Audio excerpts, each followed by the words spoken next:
ભડી ગામ પાસે Innova car અને બાઇક વચ્ચે અકસ્માત સર્જાતા બાઇક સવારનું ઘટના સ્થળે મોત નીપજ્યું। ભાવનગર સોમનાથ નેશનલ હાઈવે ઉપર આવેલા ભડી ગામ પાસે ઇનોવા કાર અને બાઇક વચ્ચે અકસ્માત સર્જાયો હતો। અકસ્માતમાં બાઇક સવાર વલ્લભભાઈ પટેલનું મોત નીપજતા પોલીસે મૃતદેહને પીએમ અર્થે ખસેડી જરૂરી કાર્યવાહી હાથ ધરી હતી।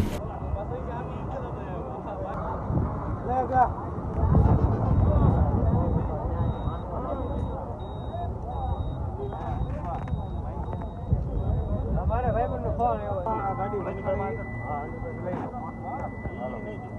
धक्का दो 10 सेकंड हां